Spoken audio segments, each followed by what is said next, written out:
you're running as a Republican.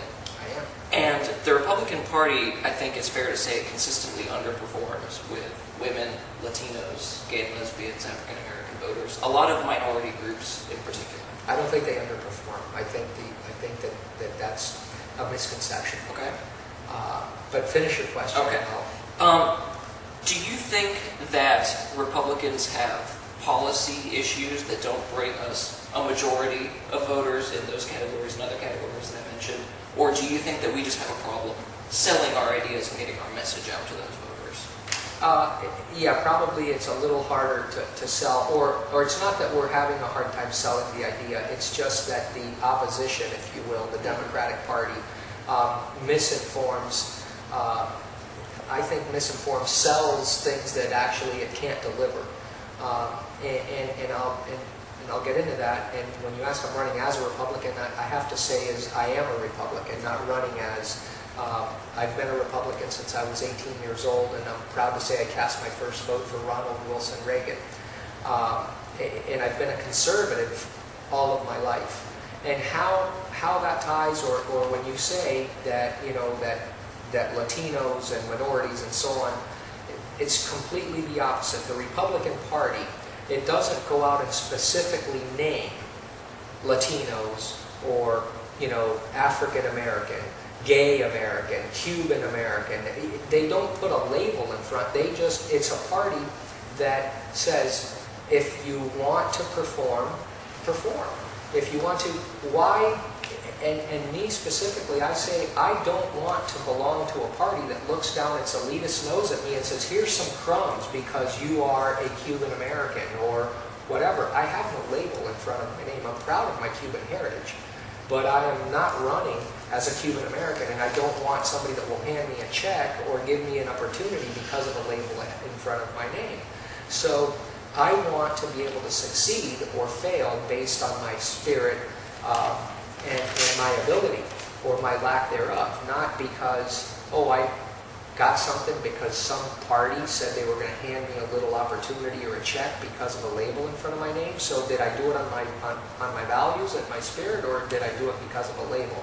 So when you sell that to people, perhaps you sell it to people that are a little less experienced. They're people that are just coming up. They're just coming into the country, or they're just coming up through the education system. And, you know, and it sounds really good. We're going to give you something because you are a. But what they're doing is they're excluding you. They're limiting you. They're corralling you. They're putting you in a group. So to me, it's the most elitist, and it's the most racist form, is to give somebody an opportunity because of a label. So the Republican Party doesn't do that. You either can make it because you can make it and you have the talent, the ability, the spirit, and the heart to do it, or you don't. I think they usually call that identity politics, is that right? I'm not sure, but you know, I've never engaged in that. I've never been able to understand how people will say, you know, it's like making promises that you're never going to be able to eventually deliver on anyway. When somebody says, I'm going to do something for every person, you know, regardless of your ability to produce, to carry your weight, I'm going to do it just because of your label. Well, how are you going to be able to deliver that? So at the end of the day, I think they're doing that to look for votes, to grow their party, but there's no backbone and there's no substance. And I really take issue, you know, when people say, you know, as a subgroup of some type that, you know, that the Republican Party falls short. They don't fall short. They just don't dwell on any subgroup. The Republican Party just says, move forward, onward and upward on your ability, and hopefully everyone has that same opportunity. You don't give somebody the opportunity because of a label and cut somebody out because they have a different label or another label. Labels should be gone. Now, finally, if you could make Congresswoman Wasserman Schultz answer for one part of her record specifically, if you could make her answer a question, what would you ask Congresswoman Wasserman Schultz about her record?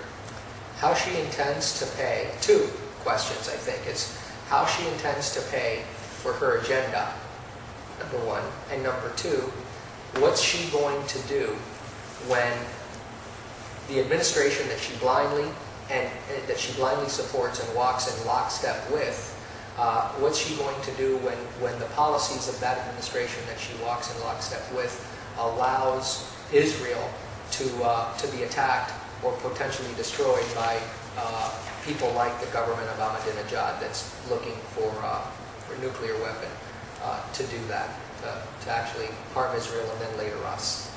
Fair enough. Are there any final thoughts you'd like to leave Drawnlines Politics viewers with today? Well, I'd like to say that, I'm running for the 20th Congressional District. I'm looking for support. I need people to visit www.donnamilo.com. Certainly, if you like what you see, if you like what you've heard and hear, support, volunteer, allow yard signs to be put at your house, write a check. It's certainly a battle that I believe is worth fighting. I think our country is in peril. I believe that we are. I believe that our country needs to be put back on track, and I'm certainly able to. To do that. Well, that's great. Thanks again. Thank you for us. Again, I'm here with Donna Milo. This is the first in a series of interviews with local candidates and leaders called 5 Questions. We really thank Donna Milo for being here with us today. Her website is www.donnamilo.com, and we will link to that on our website. For Drawnlines Politics, I'm Nick Stone. Thanks for tuning in.